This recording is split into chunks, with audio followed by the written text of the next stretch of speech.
ये Pakistan double triple ना ऊपर जाएगा, नीचे नहीं जाएगा। इंडिया को हम लोग रखते हैं जूते की नोक के नीचे। तुम्हारे अदब की पुड़िया बनाकर तुम्हारे पिछवाड़े में घुसेड़ देंगे, ना पादे निकलेगी ना हगे। तो इंशाअल्लाह ताला वो इमरान खान आएगा तो वो ऐसा ही होगा। भाई अब आप खामोश हो जाए, बिल्कुल इसको खामोश करवाएं, बिल्कुल आपकी बात होगी, बात खत्म होगी। मुझे बताएं, आपने कहा हम इंडिया को रखते हैं जूते के नोक के नीचे, इससे घंटा फर्क पड़ा इंडिया को? पड़ा। क्या पड़ा? भाई वो भी बातें करते हैं हमारे खिलाफ ऐसे। वो बातें करते हैं, वो चांद में चले गया, वो कामयाब हो गया। आप बातें कर रहे हैं, आप बातें कर रहे हैं, आपने क्या कारकर्दगी करके दिखाई? कारकर्दगी बताइए। भाई हमारी हुकूमत नहीं ठीक है, गंजे नहीं ठीक है, गंजे सारे ठीक हो जाएंगे। मैं अल्हम्दुलिल्लाह पूरे पाकिस्तान के नाम जितने भी ठीक है, हमारी हुकूमत नहीं ठीक है। अगर मिसे आप रेडी वाले के बाद करप्शन पूरी करेगा, वो भी सारे करते हैं। तो फिर आप कैसे ठीक है, मैं कैसे ठीक हूँ? पूरा पाकिस्तान। लेकिन इमरान खान नहीं कर सकता। अच्छा, इमरान खान नहीं करेगा। मुझे एक प्रोवर्ब है कि idealising a politician is believing like the stripper is liking you. हाँ सही बात है। तो इसने बस अब इंडिया आइडियलाइज किया हुआ है, तो उसको रहने तो ऐसे क्यों आइडियल बने। इंडिया अगर बोलता है हमें बुरा बोलता है भाई, उसने कारकर्दगी करके दिखाई है। दुनिया में अगर वो कहीं जाके बोले उसको कोई बुरा नहीं कहेगा। बिल्कुल जी, ये टेक्नोलॉजी और तलीम पे खसूसी तवज्जो देनी चाहिए और महसूस करना चाहिए कि दुनिया में हुकूमत और कानून सिर्फ उसी के लिए है जो जिसके पास ताकत है। आज अमेरिका दुनिया में किसी की ताकत, किसी का कानून नहीं मान रहा, किसी की बात नहीं सुन रहा। वजह सिर्फ ताकत और टेक्नोलॉजी है। अच्छा। लेकिन एक बात बताऊं आपको, इंडिया ने जैसे टेक्नोलॉजी पे काम किया, इजराइल ने किया, चाइना ने किया। लेकिन एक बात बताऊं, बोल दुनिया जहान की टेक्नोलॉजी लगा के भाई ये नहत्ते मुसलमानों ने अभी तक पर नहीं फेंके। ये माने ईमान का जज्बा देखे मुसलमानों का। लेकिन सर देखें, ईमान के जज्बे को क्या करें? एक तरफ वो मिसाइल लेके खड़े हैं और हम जज्बे की मेरी बात तो सुनो। सबसे पहले टेक्नोलॉजी तैयारी तो 100% है, लेकिन अगर नहत्तों को भी ये इसराइली और अमेरिकन नहीं डरा सके, नहीं झुका सके, तो ये हमारे लिए फख्र की बात है। अच्छा, इसको महसूस करें। एक मुसलमान के पास ये जज्बा सिर्फ मुसलमान के पास ही हो सकता है, शहादत का जज्बा लेके। मैं बताती हूँ, बीइंग पाकिस्तानी, बीइंग मुस्लिम, कितना आपने बाइकआउट किया है इजरायली चीजों से, मुझे बताएं। सबसे पहले बात तो आप ही आती है ना, आप हंस क्यों रहे हैं बताएं? कॉपी क्या है? जो आप मोबाइल यूज कर रहे हैं वो भी इजराइल की, इसके अंदर चिप्स लगी हुई हैं। जो मैं माइक यूज कर रही हूँ ये भी, इसमें सारा जो टेक्निकल चीज है वो इजराइली है। बात वही आ जाती है, करप्शन। ठीक है, ये हमारी हुकूमत। अब बात ये है कि अगर ये ना सारी हुकूमत है, ये जो मैकडोनल्ड है, KFC है, सारे तोड़े फोड़े क्यों नहीं तोड़ते? अच्छा, क्यों तोड़े फोड़े? खाली बाइकआउट करे। आपने देखा कश्मीर में KFC को जलाया गया, इससे पता है दुनिया में कितनी खराब इमेज बनी। इससे फॉरेनर्स नहीं आ रहे पाकिस्तान में।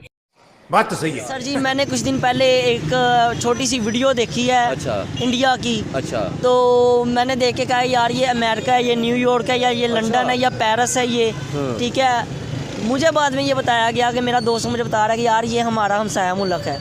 ये इंडिया की वीडियो है। ये मोदी साहब खुद हेलीकॉप्टर पे बैठ के तो ये वीडियो बना रहे हैं। इतनी तरक्की कर ली यार। और हमारे प्राइम मिनिस्टर क्या करें? उनके तो चलो प्राइम मिनिस्टर दुनिया को दिखा रहे कि हमने ये तरक्की की, हमारे प्राइम मिनिस्टर हम आपस की कुर्सी की लड़ाई कर रहे हैं। क्या बात कर रहे हैं? जैसे आपने बात की कि नेबर कंट्री की, मैंने वीडियो देखी, मैं हैरान हुआ। इसी तरह बांग्लादेश ने तरक्की की, अफगानिस्तान जिस तरह जंग में रहकर तरक्की की। क्या समझते हैं कि यार हम आज भी उसी जगह पे खड़े हैं? हमें समझ नहीं आ रही कि हमने फैसले क्या करने या हमने आगे कैसे बढ़ना है। सर अफगानी क्या थे? कुछ भी नहीं थे। और आज अफगानी क्या है और हम क्या हैं? हम कुछ भी नहीं है आज उनकी नज़र में। इतनी तरक्की करके बैठे हुए हैं वो। हमारे आपस में यहीं पे रह के हमारे अपने ही लीडर सारी वो खिचड़ी पका के, वो खा के, वो हमें जो है कुछ और दिखा के, हम सर पागल तो नहीं है। तो तरक्की यार कैसे हो सकती है? बेहतरी कैसे आ सकती है? अब तो 3 बॉर्डर थे, अफगानिस्तान का, इंडिया का, ईरान का, तीनों हॉट बॉर्डर बन चुके हैं। ठीक है, तीनों के साथ मसले चल रहे हैं। सर जब हमारे आपस में एकजुट होके ये बैठ जाएंगे ना, आपस की लड़ाई छोड़ के, अल्लाह के करम से, फजलो करम से सब कुछ ठीक हो जाएगा। अच्छा, तो आपने देख लिया ना इत्तेफाकी। हाँ ना इत्तेफाकी। हमारे बोलने का लहजा क्या है? हम किसी बड़े को इज्जत से भी नहीं बुला सकते। ये बड़ी अच्छी बात कही है। बिल्कुल ऐसे ही ये खिलाफत तो काफ़ी देर से चलते आ रहे हैं। 1947 के बाद जब तक तो इंडिया के साथ हालात बेहतर नहीं हो रहे, लेकिन 1970s के बाद बहुत ज़्यादा हालात खराब हो गए ड्यू टू कश्मीर। तो काफ़ी रीजन हैं, काफ़ी हमारे ममालिक के साथ हमारे काफ़ी इख्तलाफात हैं। उनकी BJP वैसे ऑब्वियसली वो पार्टी ऐसी है, तो ये तो हमारी गवर्नमेंट पे भी है कि उनको भी टॉक करनी चाहिए, उधर से उनको भी चाहिए, they should need to talk with them. लेकिन सर देखा जाए ना तो नवाज शरीफ टाइम के अंदर मोदी तो यहाँ आया था, फिर भी हमारे ही लोगों ने कहा मोदी का यार गद्दार गद्दार। तो जब एक पीएम को वो प्रोटोकॉल नहीं मिलेगा तो वो बेवकूफ थोड़ी है कि भाई क्या लेने आएगा फिर। बिल्कुल डेफिनेटली बिल्कुल। अब जब आपके वहाँ पे रिस्पेक्ट नहीं होगी तो ऑब्वियसली आप तो ऐसे ही कहेंगे, फिर आप क्या वहाँ कैसे जाना पसंद करेंगे। और ऊपर से हमारे जो पॉलिटिशियन जो है ना वो बहुत ज्यादा ऐसे हैं कि जो चाहते ही नहीं है कि हमारे साथ जो है ना इनके ताल्लुकात अच्छे हो, क्योंकि हमारा बिजनेस का रेट सबसे बड़ा जो हमें चीप पड़ता है ना वो इंडिया के थ्रू ही है। तो हमारी इकोनॉमिक वैसे स्टेबल नहीं हो रही, तो और ज्यादा मजीद हमारे जो दुश्मन ममालिक हैं वो तो ये चाहेंगे कि कभी भी हमारे उनके साथ हालात बेहतर ना हो। अभी देखिए ना इंडिया से हमें बहुत सामान आ रहा है लेकिन विया दुबई, और वही सामान हमें इतना महंगा पड़ जाता है। बात तो सही है। और हमारे बॉर्डर खुलने से सबसे ज्यादा हमारे कश्मीर को रिलीफ मिला था, क्योंकि एलओसी से वहाँ पे ट्रेड हो जाती थी, ट्रक आते थे। और देखना दुबई से आएगा तो किस तरह से आएगा, इजीली यहाँ पर ट्रकों के जरिए आ जाता था। क्या आप समझते हैं कि हमें कोई कदम बढ़ाना चाहिए इंडिया के साथ? बिल्कुल डेफिनेटली हमारे पीएम को चाहिए कि वो कदम बढ़ाएं, उनके साथ कोशिश करें, उनसे बात करें। मे भी हो सकता है हालात बेहतर हो जाए, अगर हालात बेहतर होंगे तो पिछली चीज़ें यहाँ पे आसानी से मुयसर होंगी, हमें बाहर से दोबारा नहीं लेने पड़ेगी, हम अपनी ही चीज़ें उनको देके हमें दोबारा वापस लेनी पड़ती है और वो हमें कॉस्टली पड़ती हैं। बेजाहिर है कि अगर हम इनसे डायरेक्टली लेंगे तो हमें पिछली चीज़ पड़ेंगी, तो कस्टम भी हमारा वैसे 200% है। तो 3 बॉर्डर थे जो अफगानिस्तान के साथ था, इंडिया के साथ है, ईरान के साथ। अभी जो तीनों हॉट बॉर्डर है, अफगानिस्तान के साथ भी मसले चल रहे होते रहते हैं, इंडिया के साथ वैसे इशू चल रहे हैं, ठीक है, ईरान के साथ भी अब स्टार्ट हो गया। क्या समझते हैं कि ऐसे तरक्की हो सकती है या फिर क्या वजह पाकिस्तान के साथ ही क्यों? नहीं तरक्की कहाँ होनी है, ये कुछ बैरूनी साजिशें हैं, कुछ अंदर के लोग ऐसे हैं जो ये चाहते नहीं कि यहाँ पे पीस रहे, अमन रहे। अरे देवा, ये गड़बड़ है बाबा। पहले इन्होंने इंडिया के साथ ऐसे बनाई रखा, बाद में फिर अफगानिस्तान के साथ उसे दुश्मन बना लिया, और एक ईरान ही था जिसके साथ कुछ अच्छे फ्रेंडली रिलेशन थे। वो ईरान वो बोला था जिसने पाकिस्तान को सबसे पहले तस्लीम किया था, और वैसे ही जो है हमारी सबसे पहले ऐसे ही है, बहुत अच्छा रिलेशन रहा शुरू से ईरान के साथ। तो ये मैं खुद बहुत हैरान हूँ कि ये एकदम से क्या हुआ, इसके पीछे शायद कोई साजिश हो, कुछ भी हो, लेकिन ये गलत किया, बहुत गलत किया। क्या समझते हैं कौन सी साजिश हो सकती है, आप क्या समझते हैं? क्योंकि इंडिया के जो है फॉरेन मिनिस्टर जयशंकर भी तब मौजूद थे, ठीक है, हमारे प्राइम मिनिस्टर ने भी उनके जो है फॉरेन मिनिस्टर के साथ मुलाकात की है, कक्कड़ साहब ने।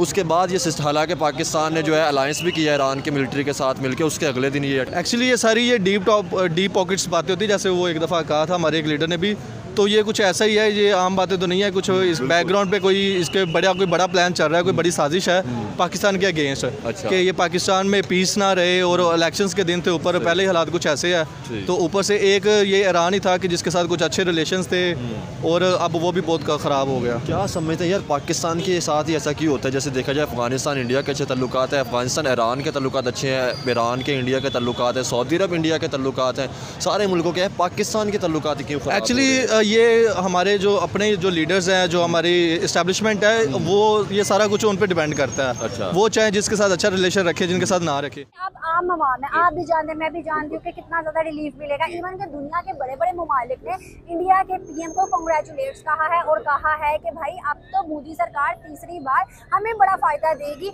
हमारे यहाँ इन्वेस्टमेंट बहुत है। कि आप भी जानते हैं कि काफ़ी ममालिक के अंदर उसने इन्वेस्टमेंट बहुत ज़्यादा किया, और जिन ममालिक को सैलाब वगैरह ने बड़ा नुकसान पड़ा था उनकी इमदाद भी की थी। तो मोदी ने बहुत ज़्यादा अपने आप को बहुत ज़्यादा प्रिटेंड करवाया कि हम आपके साथ हैं, लेकिन वो पाकिस्तान नहीं कर पाया, और पाकिस्तान की खासी मदद भी नहीं की।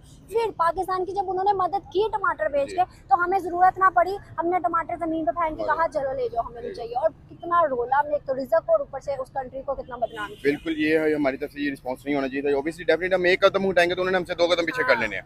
तो ये हमारी गवर्नमेंट्स को चाहिए कि हमारी पॉलिटिशियंस को चाहिए कि हालात बेहतर करें, आवाम के लिए, पब्लिक के लिए सोचें। जिस तरह वो अपनी गवर्नमेंट के लिए सोचते हैं, उनको फ्यूल पेट्रोल सस्ता दे रहे हैं, वो ये नहीं देख रहे कि रिक्शा के साथ हमारे क्या ताल्लुकात क्या नहीं है, वो अपनी पब्लिक को रिलीफ देने की कोशिश करें। तो हमारे पीएम को भी चाहिए कि देखें जो हालात पब्लिक के लिए, उन्होंने किसी को भी कोई फ्रेंडली, कोई हेल्दी, कोई वेलकम नहीं किया। तो क्या इसका मतलब यही है ना कि हमारे पॉलिटिशियन अपने फायदे के लिए करते हैं, आवाम के फायदे के लिए? बिल्कुल ऐसे ही है। उन्होंने रिलेशन बनाना था अमेरिका के साथ बना लिया, इंग्लैंड के साथ बना लिया, जहाँ से उन्हें मतलब है, जहाँ उन्होंने डॉलर्स आने हैं, जहाँ से उन्होंने पैसा कमाना है, उनके साथ उन्होंने रिलेशन में, जहाँ उनकी अपनी प्रॉपर्टीज़ है।